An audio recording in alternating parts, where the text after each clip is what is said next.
it's a privilege to have opening this afternoon with Zora Benamou. It's a digital nomad originally from University from California, where she graduated master's on gerontology on the University of Southern California.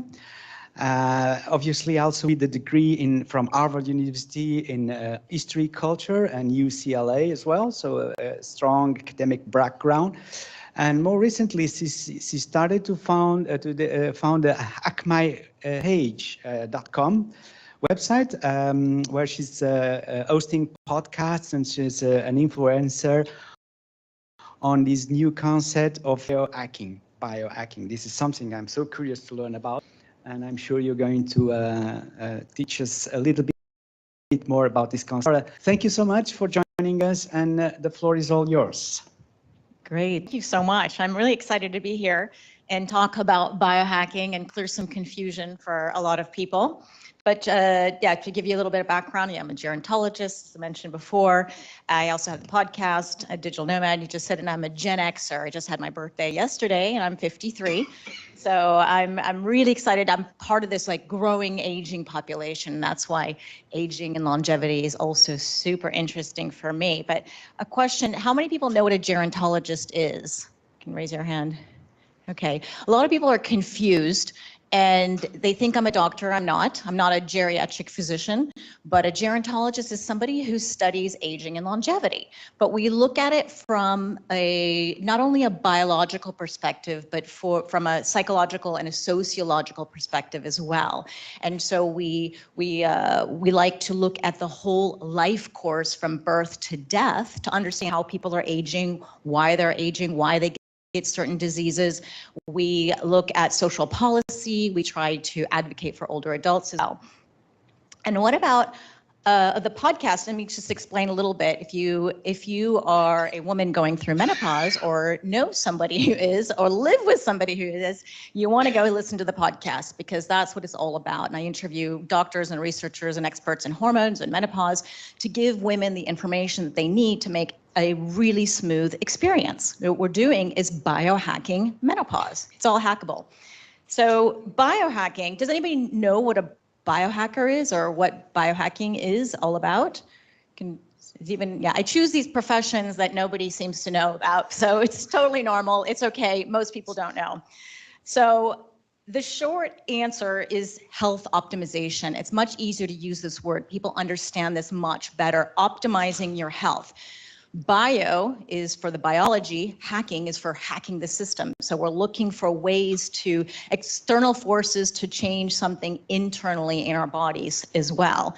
So I'm going to give you a little example of what a biohacker, when we go to a doctor, for example, we would say, give our blood tests, and the doctor says, okay, everything's normal. You can go home. You're got good health. And so when they say that we're in these normal ranges in a blood test, and at least in the US, we understand that the normal ranges on a blood test are just the averages of the population. So we're a little bit disappointed that we're normal, because we know that the average American is sick. Okay, the CDC says that 78% of Americans age 55 and over have one chronic disease. So if you look at this graph here, almost half of them got 2, and they only looked at 6 of the major chronic diseases: diabetes, cardiovascular disease, respiratory illnesses, cancer, arthritis. So you can imagine all the other stuff that's going on. So we're pretty sick. So you can understand why a biohacker, or somebody who wants to optimize their health, is sad that we got a D or an F on our test. We want an A or a B. And I hope that makes sense. So this is what people think is a biohacker. A lot of gadgets, a lot of technology, supplements and injections, PRP and peptides. And yes, we do love all those things. we love those things. They're wearable. We like to track things because we like data. But biohacking is really about combining ancestral wisdom with the latest science and technology. Okay, where we have this foundation that's really important, and the foundations are the things that we all kind of know, right? So it's the things that our grandparents or great grandparents our ancestors used to do. They used to eat real food. They didn't have things that had a nutrition label on it. They didn't have a whole list of ingredients of words that they didn't understand. They probably spent more time outdoors than we do now. They had maybe walk to a store and actually carry the bags all the way home. And maybe they didn't live without air conditioning or heating. So their bodies had to adapt to fluctuations in temperature. And they knew what it felt like to be hungry. It's not like they had food 24/7 all the time. And they had to use a little bit of elbow grease. So if they happened to have a car, maybe they actually rolled the window down with their arms or stir a pot of food with their arms instead of using electronic mixers and things. And they also probably, I didn't have it on the slide here, but they also had probably more social interactions with real human beings. They didn't have all this technology and Facebook and telephones and things. So what a biohacker does, we love all this technology and testing with supplements, all that, but that's not going to work, or it's not going to work really well if we don't have a strong foundation. Okay, so we have to remember biohacking is like a really cool word, sounds all techie. It sounds like you're hacking everything and you don't need to do that foundation. Just cut to the chase and take a pill. It's not that way. So we would probably try to avoid eating highly processed foods. We would probably get appropriate amounts of exercise, preferably outdoors. We may go outside and try to catch a sunrise or a sunset for that red light and the benefits that we get from that. And if we can't do that, we'd probably buy a red light therapy device and bring the sunshine into our own homes. We would jump into an ice bath, try to mimic the cold that our ancestors had, or we'd go into a sauna to try to activate those heat shock proteins and bring out those longevity genes. And we'd probably, just be doing a little bit of intermittent fasting, trying to activate autophagy, which is that cellular cleanup and recycling process that's so important for aging. So you see what biohackers try to do is mimic the way our ancestors used to behave and act, but in the modern world that we live in. So to give you another example, let's see, where's that? So biohackers, we love the data and we love the experiments. We take responsibility for our health because we understand that we can't give 100% of our faith and into a doctor or a magic pill that's going to cure all of our health problems. We need these people, we need all that stuff, but we can't just rely on that alone. So we understand a biohacker takes consideration your body is a laboratory and we are the scientists trying to figure out how this body works through experimentation. So we're just doing experiments on our body. And we're taking responsibility for the outcomes, whether they're good or they're bad. But that way, when we experiment with our bodies, we understand more about it. We learn about our bodies and what happens. So to give you an idea, an example, a very simple idea, this is not everything a biohacker does, but imagine you go to a doctor and the doctor says, well, you're pre-diabetic or maybe you're even diabetic. You've got cholesterol through the roof and you got to lose a little bit of weight. This is not an uncommon diagnosis that people hear. And so to compare what a biohacker may do versus just a health advocate or just a normal person, we're going to do an experiment. We're going to get some data, okay? So we would say, okay, for example, do a ketogenic diet. Let's see what happens. And so a ketogenic diet is just a diet where it's about 70% of it is fat. So you can imagine these avocados, olives, and nuts and seeds, and then you get some protein with the salmon and a little blueberries for your carbohydrates. And we would do this experiment, say 8 weeks. And before we start the experiment, we would probably get a continuous blood glucose monitor. And I'll explain what that is later, but it's a way to track your blood sugar levels, how they rise and fall with food. And then we would get a second lipid panel, to test our cholesterol after the experiment because the doctor took the first one, wasn't happy with it. And maybe you'd go in deeper, not just doing LDL, HDL, triglycerides, maybe do some ApoB, ApoA, see how your particle size and numbers are, and get a little bit more granular with our testing. And maybe we'd get a body composition scale and you can measure body fat percentage, muscle percentage, water, before and after the experiment. Okay, so we're looking for data. How do we react to this diet, for example? And I'm just not saying just a diet, it could be any kind of protocol that you're doing. And we want to test, measure, and assess. Okay, that's what biohackers do. Test, measure, assess. If you're not testing, you're just guessing. Like maybe, maybe not, I don't know. So when you do, say, a diet or some kind of experiment, maybe the outcome is fabulous. Your blood sugar levels are balanced, your doctor's happy with your cholesterol levels, you lost some weight, you're pretty happy. But it can also go very wrong. Maybe your thyroid is going off the charts. You're feeling very tired, very anxious, and you didn't really lose any significant weight at all. And this can happen. The results can be good or bad. And that's why we do experiments. But why are they so different for so many people? It's because we're all bio-individual. We all are different. We have different genes, we have different hormones, we have different lifestyles, eating different things. So we have to take in consideration that one size does not fit all. And how many people here have tried a diet or some protocol and because your friend told you about it or your husband lost all this weight and then you tried it and you're like, well, nothing happened. Why did it work for them and not for me? Has anybody had stuff like that happen? Yeah.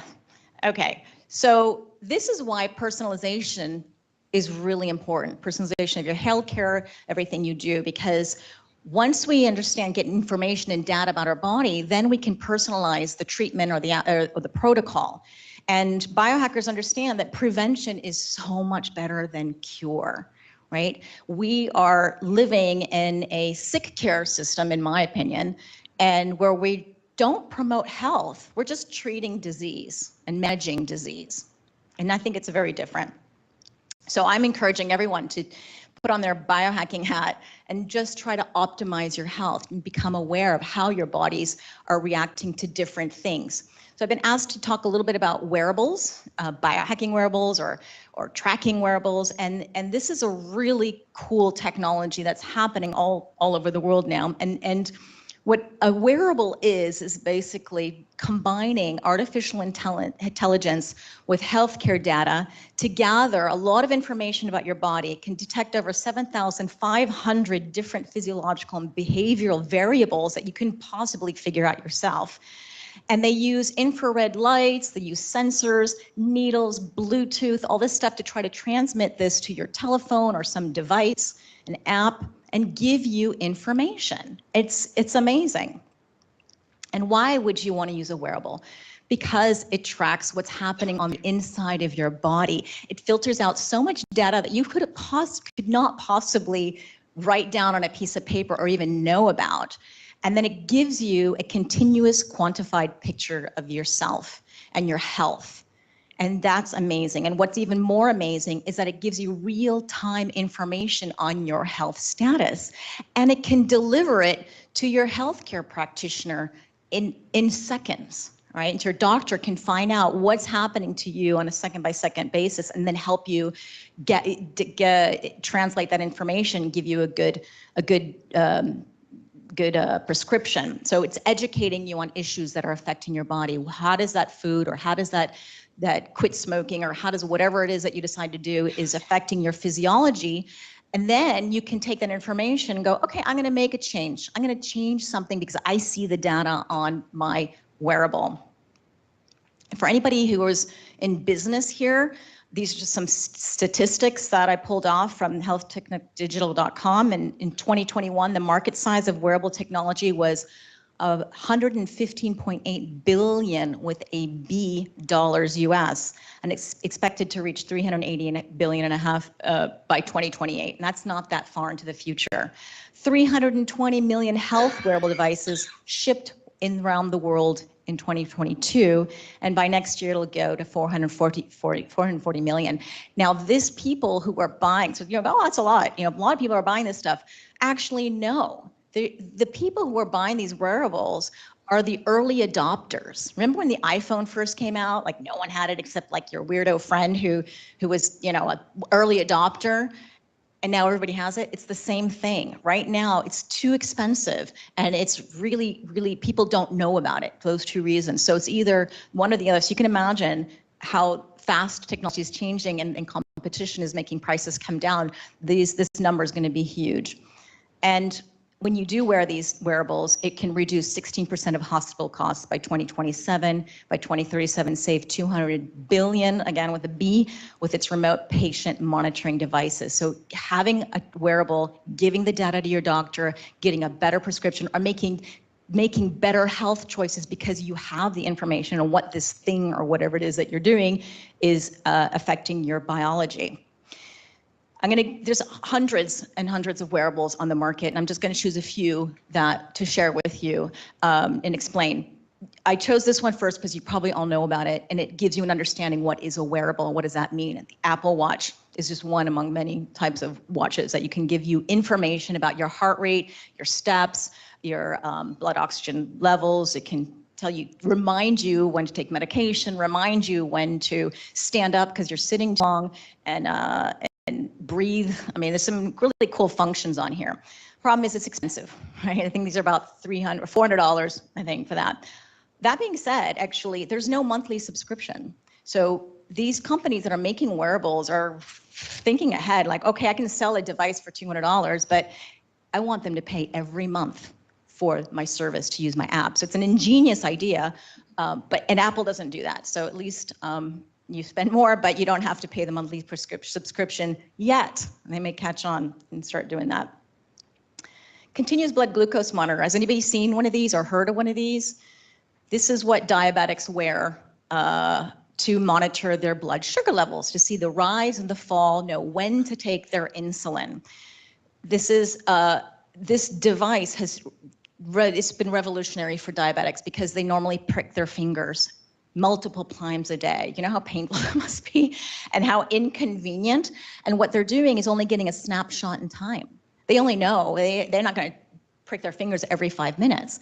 This gives you a continuous information. It tells you minute by minute how the body is increasing the blood sugar or bringing it down. Even when you're asleep, it's tracking. So you can see, am I going hypoglycemic? Is my blood sugar going too low? And that information can get transferred to your doctor right away. So this is also another incredible information. It has a little needle in here. I just want to show you exactly. You just kind of pop it on. I swear it doesn't hurt. It's like a rubber band snapping on you, and it gives you information for 2 weeks. So it's about $60, 60 euros for one of these devices, and it gives you 2 weeks of information. So if you're a biohacker, if you just want to find out, it's kind of affordable. But if you're a diabetic and you got to do these twice a month, it gets expensive. And in the US, some healthcare providers, I think most healthcare providers provide it if you have diabetes. Okay, it's an ingenious thing. So when biohackers found out about this, we're like, wow, this is amazing. We're going to find out what happens when we eat a food, and what happens to our blood sugar rise and fall, but also how sleep affects us, how stress affects our blood sugars, how exercise is affecting our blood sugars. So we like to look at all the factors, not just food. And what's always amazing is whenever somebody wears these devices and they tell me about it, they're like, wow, I found out that when I get angry or I'm having a fight or I'm in a traffic jam and I'm in a fasted state, I haven't eaten anything at all, my blood sugar's rising and it has this huge spike and they get shocked. So even though we can say, yeah, we can tell them, yeah, stress is not good for your blood sugar, when they see the data, it becomes more real. And then they're more aware and they take more action. So I think this is a really cool device. And I think the future of this, I've heard, is that it's not only going to just monitor blood sugar levels, it's going to take a lot of other biomarkers and a lot of other information in our bodies that we can use to our advantage. The Oura Ring. Anybody heard of the Oura Ring? This is a ring that you put on your finger. It's a computer you wear on your finger, basically. You can see all the little sensors and it measures your temperature. It measures, again, your steps. It measures your heart rate. Measures your heart rate variability, which is the time in between your heartbeat, and it's a measure of stress and recovery.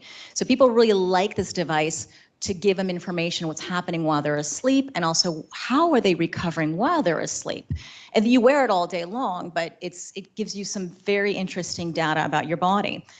And this one is everyone I know who's had a Oura ring, we're always testing alcohol, right? We'll just always have a glass of wine and that's what happens. And then across the board, everyone I know who has Oura ring, the outcomes are not good. Sleep is disrupted, recovery is disrupted. And you might go, oh, kind of knew that, I felt that anyways the next morning. But when you have the data, it then makes it more real. And so this is really, really valuable information. I think that will help change health outcomes. The problem is it's expensive. And it's $300, 300 euros more or less for this thing. And then you got to pay €5 a month for the subscription. But I think this is just the tip of the iceberg. This is really going to, once we get more competition out, we're going to hopefully have the change in price. But I think it's really valuable. And if any sleep experts in the room, you know how important sleep is for your health, right? If there was a magic bullet, if I had to choose one magic bullet, I'd say it's sleep. Go to sleep, get your sleep, and you'll probably have a better health outcome. And the last one I'm going to talk about is called the Katsu bands. It's not, you wear it, but it's not tracking anything. But I thought I would mention it because it is a very interesting device to maintain oral muscle mass. And we know about sarcopenia, that age-related muscle mass loss. Every decade after the age of 30, we lose between 3 and 8% of our muscle mass. And muscle mass loss is a big deal because then we're more prone to falls, injuries.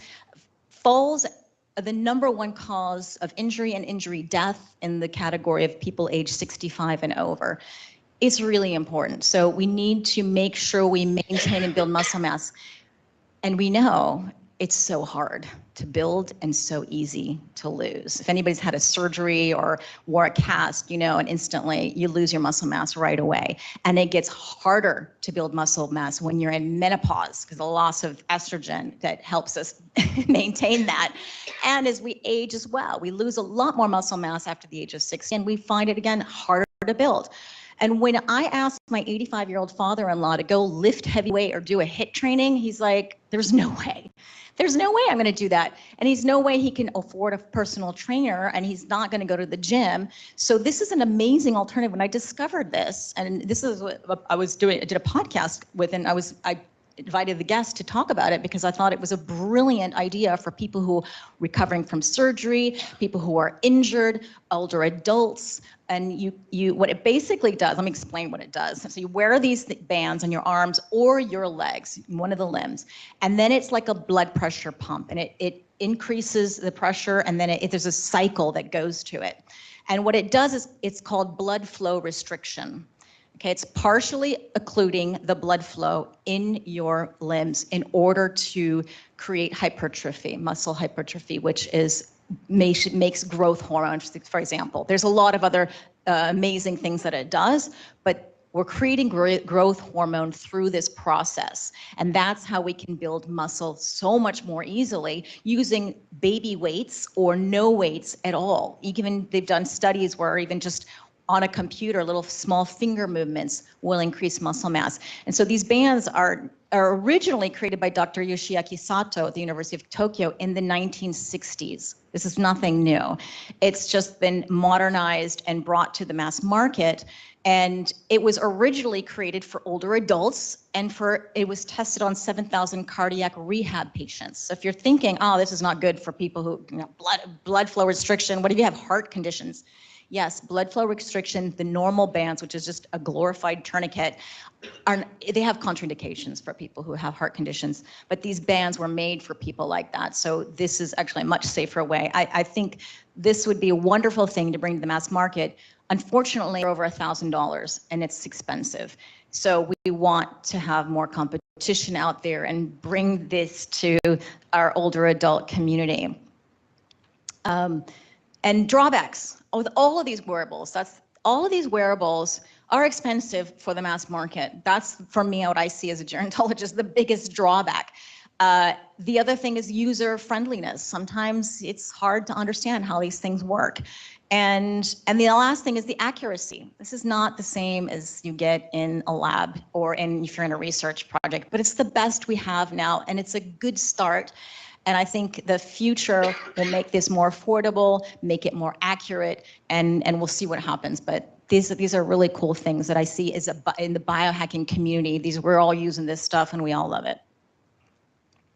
So that's it. This is the end of my presentation, but the longevity economy you guys already heard about, talked about. How are you preparing for it, not only as a business person, but as a human being?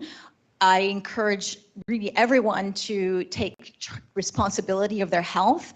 We become our own health advocates when we're our own little biohackers. We know the population is aging. This is very clear. The aging population is growing very, very, very quickly. It's going to affect our workforce, our healthcare system, our taxes, our relationships. It's going to affect everything. So as a gerontologist, I want to see our older adult community healthy, thriving, contributing to society, becoming a fabric of our society, not tucked away in a senior care home. They have so much to contribute with their expertise and their experience if they're in a good condition. Right? So it's really important we talk to your children. Longevity starts in childhood. Talk to your parents. Learn about yourself, how to take responsibility of your health, how to be your own health advocate, and use these wearables whenever you can, whenever you get an opportunity. I love the wearable market. I think it really is giving us so much information that we can use to take better health choices and have a better, healthier life. Hackmyage.com, it's where all my information is there. And you're welcome to send me messages, ask me questions, and I'm gonna leave you with this little quote by Jim Rohn: take care of your body. It's the only place you have to live. Thank you. Thank you so much for, I kindly ask you to take a seat there, because we're going to bring now. I should sit here? Yeah, please, because we are going to combine your Q&A with the panel, as Alexandre Guedes da Silva kindly agreed to do so we can have recover a little bit the time lost from the start. So please hold your questions and write them down on paper in case you won't miss them, as I'm going now to ask here to the floor. Alexandre Guedes da Silva is the president of the Portuguese MS Society.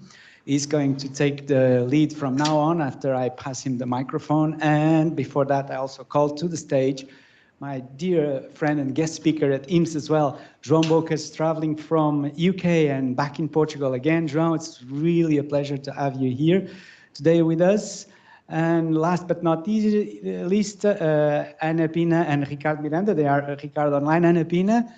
It's really great to have you here. And Ana is also a healthcare director from Future Healthcare, our sponsors on this 7 meetup. And it's great to have your support and from your company, Ana. And also Ricardo Miranda will be online from president of Associação Ouvir. Ricardo, I think we are, okay, Ricardo, welcome and good to have you here. Thank you very much. Okay, Ricardo is using assisted technology by Microsoft, because what I'm speaking is reading out of Microsoft Teams. And this is a little bit of endorsement for our host today in this beautiful building where we are. Thank you so much, Ricardo, for being here as the president of Associação Ouvir. So I think we're going to have here a great panel for discussions and for conversation also with the audience. Alexandre, the floor is all yours. I think you will take this mic, or are you hooked? You're using my mic. I'll take that for questions for them.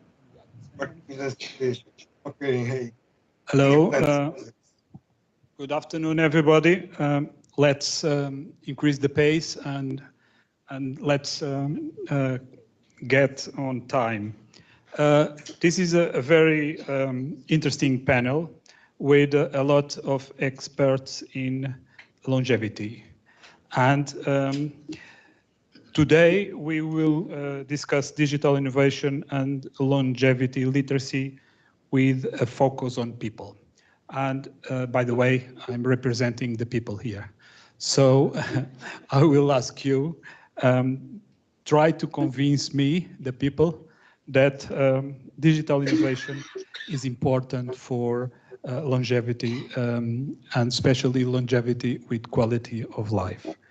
I will ask João Bocas that is somebody that can put a crowd in a very attentive direction to him, because he's a digital health influencer and is one of the best people to convey you the message. João, please. Alexandre, thank you very much. Good afternoon, everybody. First of all, I have a confession to make. I'm actually very relieved that it's all in English. Yeah, Paulo, thanks for the invitation, for the magnificent event. I'm still mesmerized with Zora's presentation, digesting the content, the amazing content around wearables, about the potential, about the future, about biohacking, the possibilities, and everything else. Is pretty much my cup of tea as well, the wearables. I'm not going to do a presentation on wearables, but very quickly, a bit of a short CV. João Bocas, Portuguese national. I went to UK 22 years ago to learn English, and I'm still there. I learned English in the end. Now back in Portugal, it is like a full circle of life. I'm starting to do some work in Portugal, so I'm delighted to be here. But going back to our session, digital health. I see digital health as a new emerging industry that naturally will absorb the old traditional healthcare industry. And of course, digital innovation is a part of that, and the possibilities are immense with the wearables, with the emerging technologies, the combination. My vision is that the wearables will change the world, and is happening slowly. But the conversion of, for example, artificial intelligence and wearables would be really the game changer in healthcare. And in here, we're talking about longevity, and these things are coming together. I believe you agree with me in terms of hype. We heard about artificial intelligence for a long time. It was a bit of a buzzword. We just misused that word for a long time. But now things are happening. And see what happened with the ChatGPT. Now is an explosion. People are using for marketing, to write stuff. So yeah, the world is our oyster. I'm delighted to be back in Lisbon, my city of birth. It's a very special week for me. I'm also going to be doing the opening ceremony at EAMS tomorrow, and I'm delighted with being here with you this afternoon. Thank you so much. Thank you very much, João. Now I pass to Ana Frade Pina, Director of Future Healthcare Virtual Clinic, also an enthusiast in this area of aging. Okay, good afternoon to all. First of all, I would like to take the time in EAMS that works with communities. We will have the restart of the Iberian community. And so in the name of this community, I will invite you to be there so we can define our roadmap and so on and so forth all together. So I'm sorry, but I would have to take this opportunity. So just to tell you also a bit about myself and FHVC and why am I also here. I'm a surgeon, actually, or I was. I worked with obese morbidity and type 2 diabetes surgery, and then I started to make research, and then I moved to digital health, and now I'm in FHVC. And we started with video appointments. You already saw the video, but it's also our vision that digital health is, for now, until it can replace all the care, for now, it has a very important role in prevention. And we have this challenge of first integrate what is considered medical care or clinical care with all the care that people can do for themselves and help them with that and teach them and, well, support them. And that is really a challenge, because as you also showed, we have a huge market of wearables, of everything, and now it's time to get our feet in the ground and try and start to, well, have real protocols, be able to suggest things to the people that contact us for this. And so I think this is a big challenge. And also, one thing that I'm sure is that when we integrate what is lifestyle with and make people aware of the impact that is have on preventing disease, because when we talk about health and well-being, sometimes it's just like something that, I don't know, it's not so, people many times don't pay so much attention when we are talking about disease. But now technology also gives us the tools to be able to go to precision care. That is a little bit different from personalization. And so I think we also have that challenge, and I think the responsibility to go into these kind of solutions. Thank you very much, Ana. And now for you, Antonio Ricardo Miranda, President of OVIR Association. Can you present yourself and say some words for the beginning? Yes, of course. I'm so sorry. I was changing my cochlear implant battery because I really I need the help of the hearing technology like cochlear implant and hearing aid, and I'm a user of this technology, and I would like to thank the invitation to be here. And I represent the Association of the Hearing Loss People in Portugal, the main association. And I would like to express my gratitude for the presentation, because you really need the help from the technologies. And we look a wide range of ages, since the youngest ones, the adults, and the elderly people. And some of these people are genetical disease, and others form the other disease on a older age. And this is really important to say, because we depend from hearing technology to listen affordable, and it's really important to do that you need the calibration and programming frequently, and after some years to change the technologies at our ears, and it's very difficult to live with this. Portugal is an advanced country in this manner, but it's really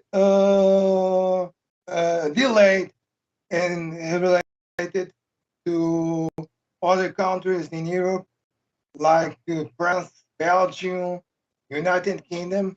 The rights of people with the hearing loss in Portugal don't have the same rights, and at the same time, deploying reasons too. I would like to thank very much for this small presentation. I'm an electrical engineer of automation as well, and I'm glad for being here, and I'm here to available to discuss what you want about the hearing technologies, cochlear implants, hearing implants, and hearing aids as well. Thank you very much. Thank you very much, Antonio. And now I will ask Zora, because I didn't listen from the beginning.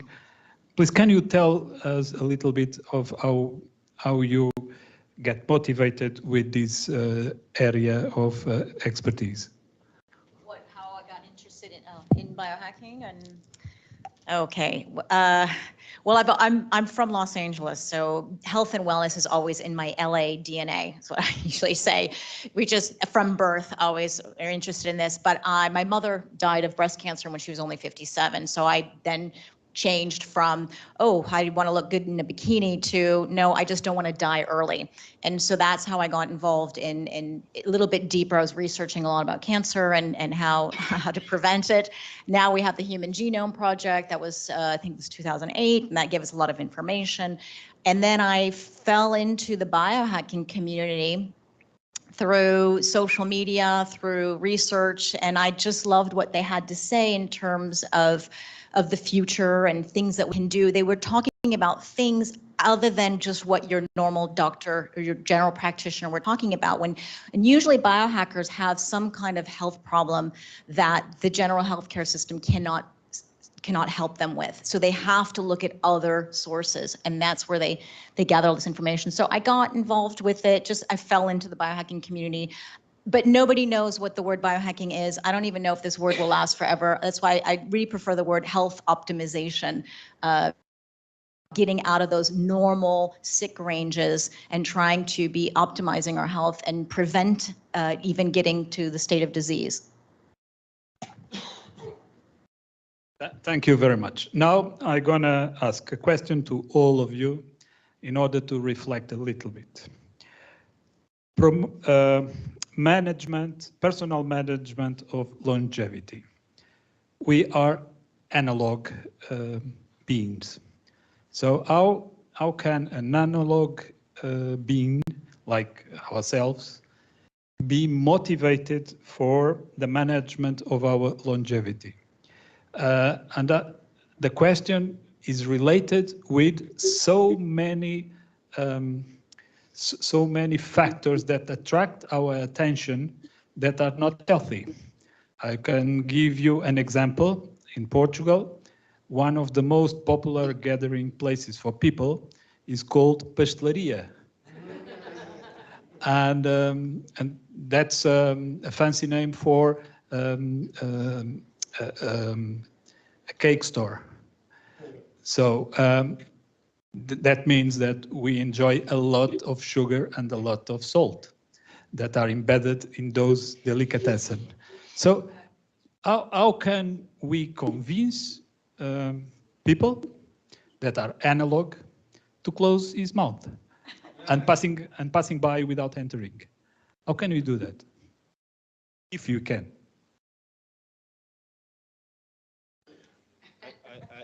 I can go. I don't have the answer. I miss the pastelaria because I don't live in Portugal, you see. But that's another thing. See, from a personal perspective, I don't drink alcohol. I have a downfall. I drink coffee. It's always something, and sugar. And one thing that is always missing in health as general is the health education.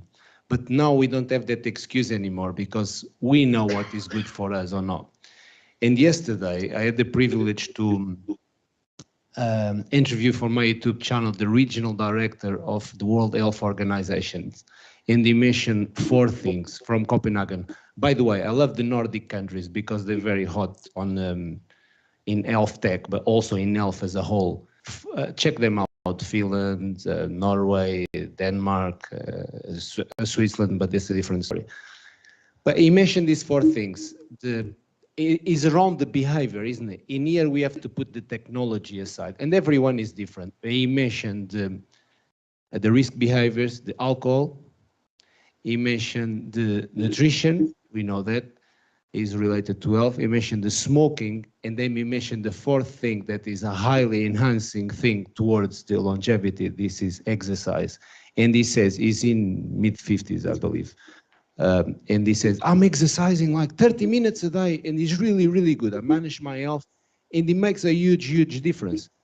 But everyone is different, and we need to find like a personal, internal, intrinsic motivation to get on with these things. And it's a bit of a scale. I'm not a health guru, but I try to keep healthy and motivated. And one thing that I find is the more I do, the more I want to do in terms of physical exercise. And also, the healthier I am is like a domino effect. The more coffee I drink, the more, I don't drink alcohol, but I know I drink for many, many years. The unhealthy behaviors are highly connected. You know, the more unhealthy behaviors you have, it seems like they always come in twos or threes. And also the other way around.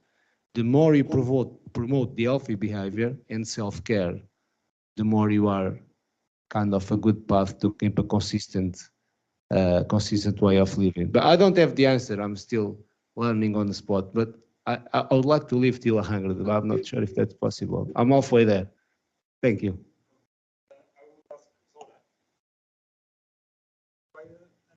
Oh, yes. Well, I've done a lot of health coaching, and this problem comes up a lot.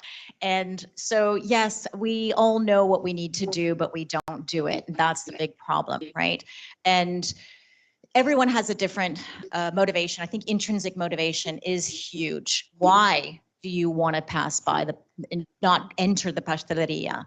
Why, right? So as a health coach, I always dig deeper. Why? Well, you know, I want to lose weight. Well, why do you want to lose weight? Well, you know, et cetera, et cetera. So if you can find a really strong motivation, why, that helps a lot. But not everybody has that. Most people don't. And that's why we're still going into getting our donuts every morning. So, but it's a health coach. What did work actually, a lot of people, we were just discussing this with Pedro on the way here, is the more sugar you eat, the more you want, right? So of course, that's clear. But what's happening in the microbiome is the way I understand it, and it's worked for my clients, is that we have quote unquote good bacteria and bad bacteria. We have the bacteria that feeds on sugar, right? So that's why they ask for more sugar. So if they ask for more, we feed it. Now, if we can cut it off, and usually with my clients, it's about 2 weeks. And it takes a lot of motivation to pass by, but eventually, like you said, the more you are healthy, saying avoiding these treats that should be considered treats and not daily things. I hate to demonize food. I think there are no bad foods. We just need to know when and how to eat them. The more you do that, the easier it becomes. Just like the more you exercise, the more you get more energy. Actually, you create more mitochondria, which are the powerhouses of our cells, just by exercising more. So the more you want it, and the same thing goes in the opposite direction.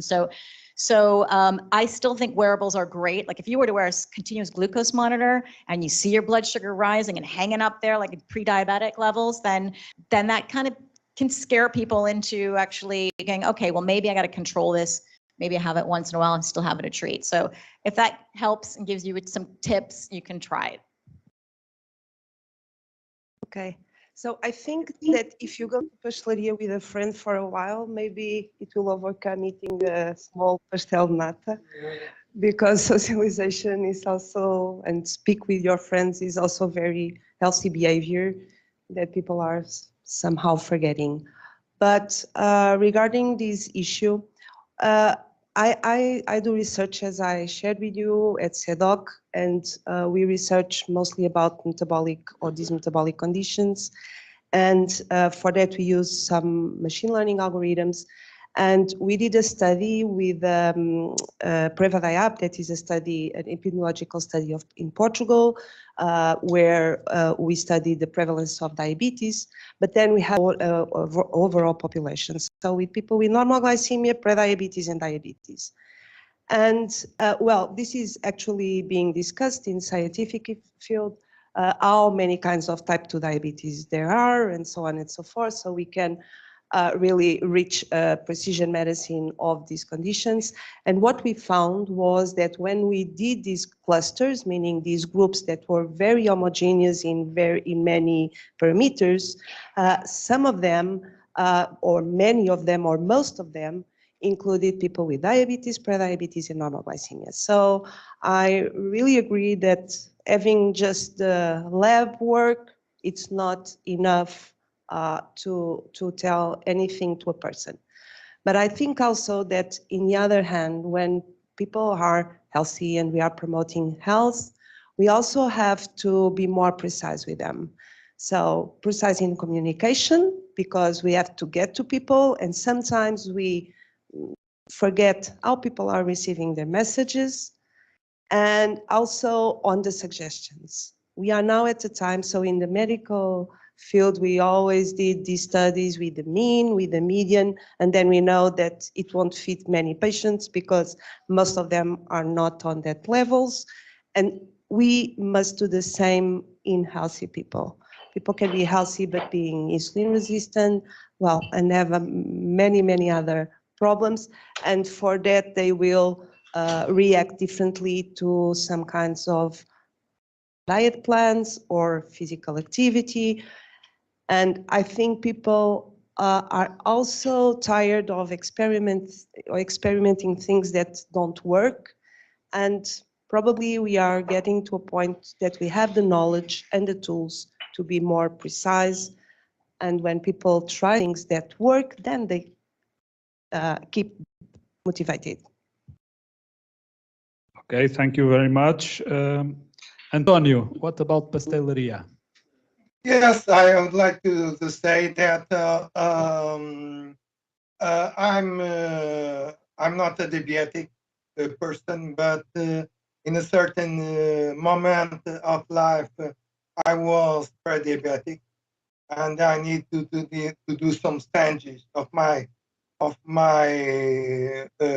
food, and but I'm a great client from a bakery store and eating sweets and feel lazy from the physical exercise. But I like to eat a good well, and I have the attention for this.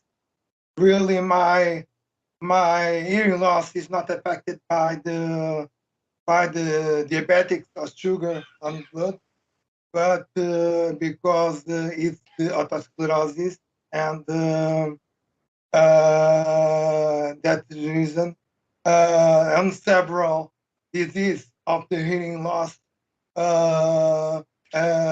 We don't have problems with the food, and we really don't. It normally is caused by other things, and I would like to say this, and thank you very much. Thank you, Antonio. Let's go to the digital innovation. Maybe, let's put a scenario. Maybe a good solution to pasteleria is that we would design a product that puts a cover in our eyes when we approach pasteleria. Is that digital innovation that could help us to eat less sugar? Yes or no? Very quick answer from all of you.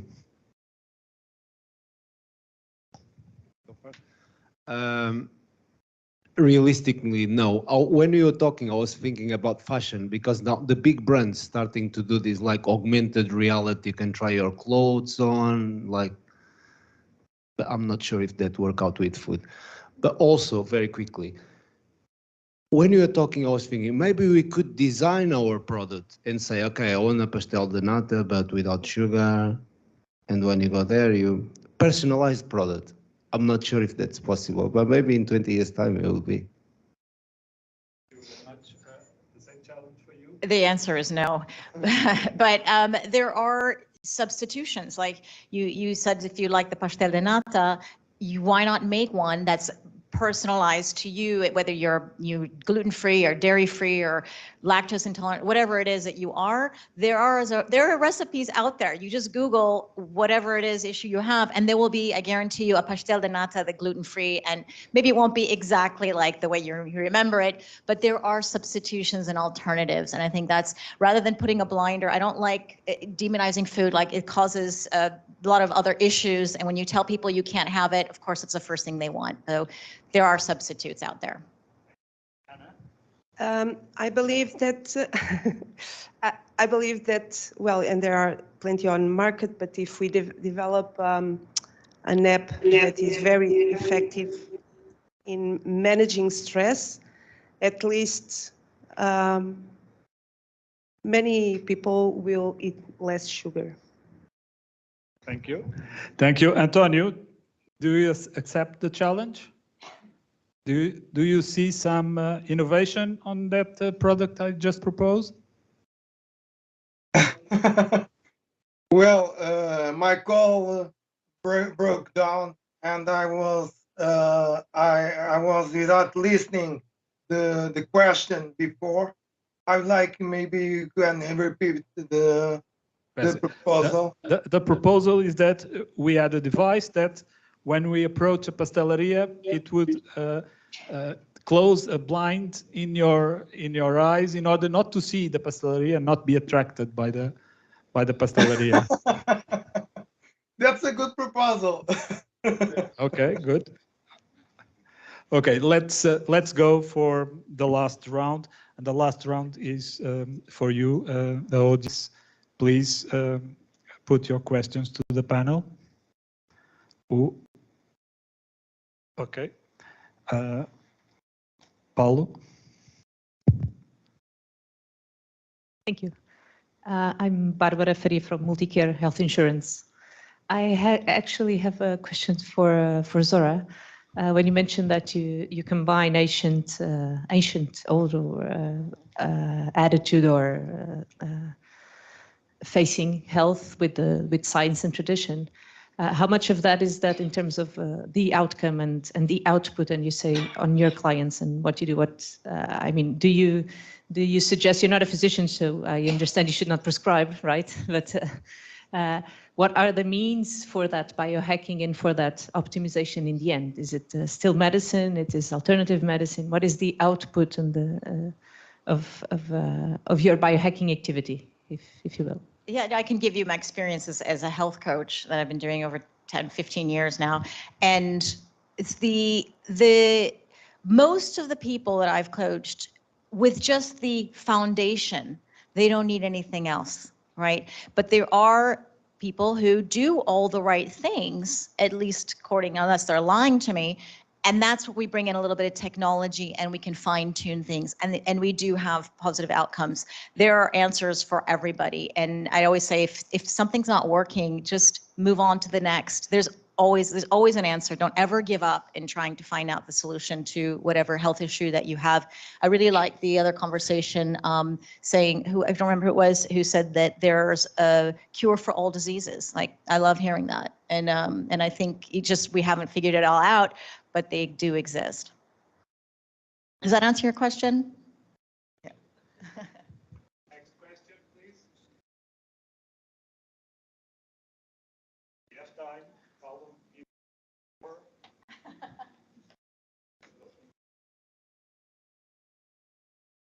More questions? I have a lot. My question is for all of you.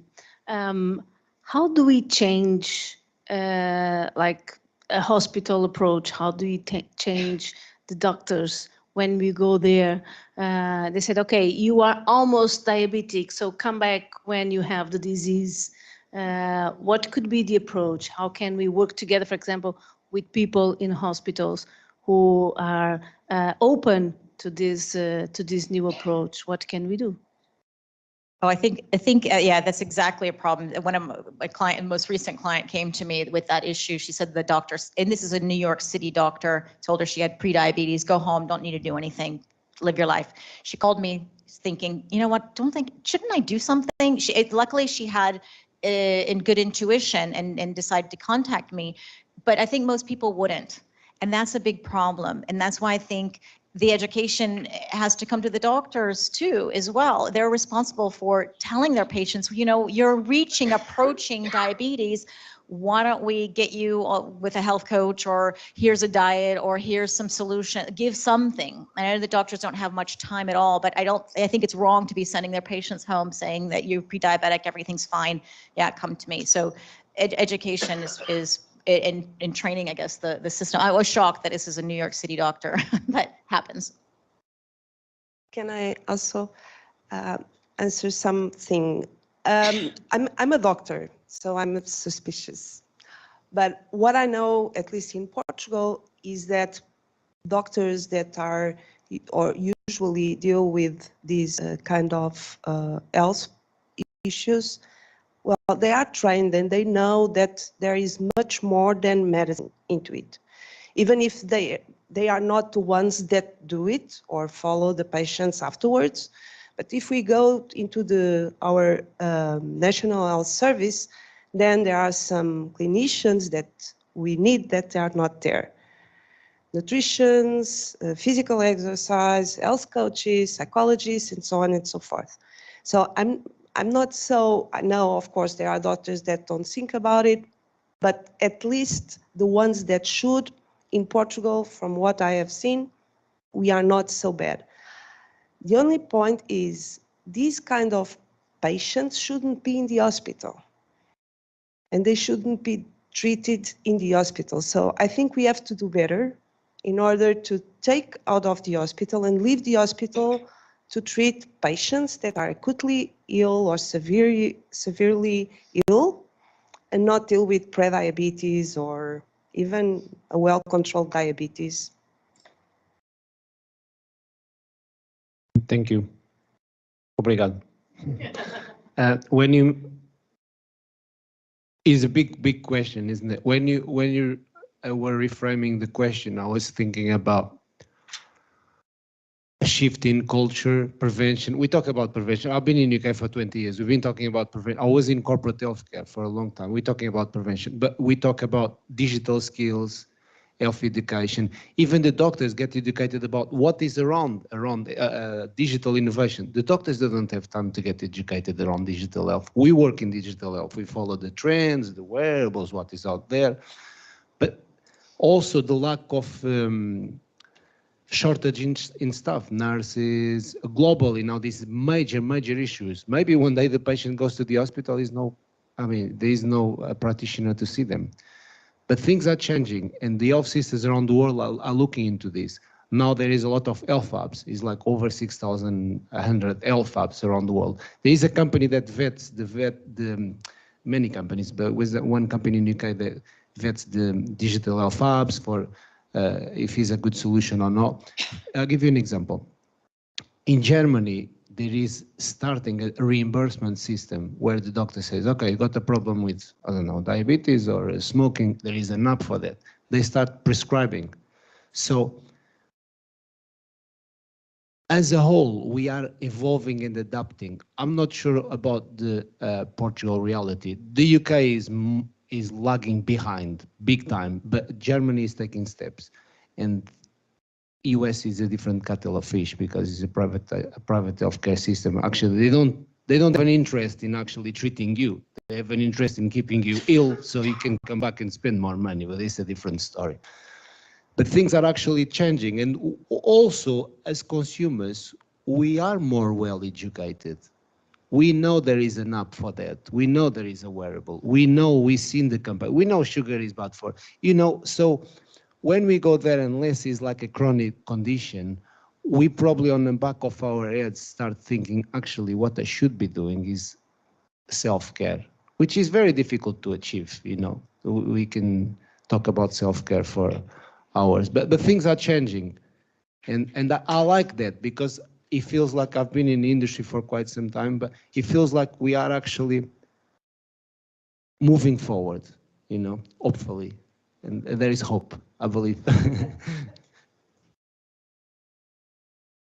Okay, Ricardo, one final word. Yes, the last person talk about the reimbursements and about the self analysis, and this will be very important reimbursement in Portugal because we are very behind the ideal coverage, not only for the changing of the technologies, but also for the hearing aids and not only for cochlear implants. It's really important to give the importance to all the hearing technologies. And another topic is the self-analysis, because we have the the sense of listen.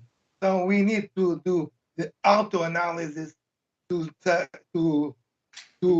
think if we are losing hearing or not. So it's very important to do the self-analysis for us, and not only record a technical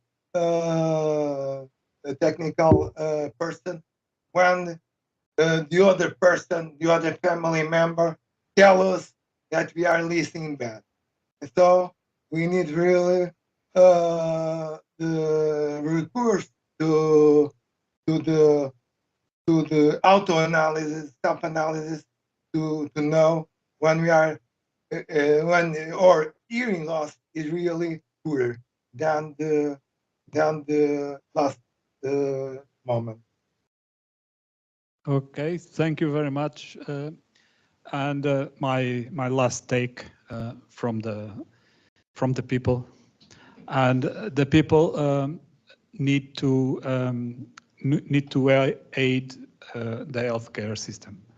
Otherwise, the healthcare system that is now starting to be ill don't become chronically ill. So I think personal management of our quality of life and our health is fundamental for the sustainability of the healthcare systems. Thank you very much, and I ask a round of applause to the panel. Thank you. Thank you so much. May I extend the rounds of applause also for the moderator, Alexandre Guedes, who did an excellent job. Thank you so much, Ricardo, for being online. Thank you so much, participants, for enduring a 30-minute wait while you're in Teams waiting for us to finish lunch. That's one of the problems with hybrid meetings. We cannot synchronize time between what's happening in physical world and virtual world. I wish.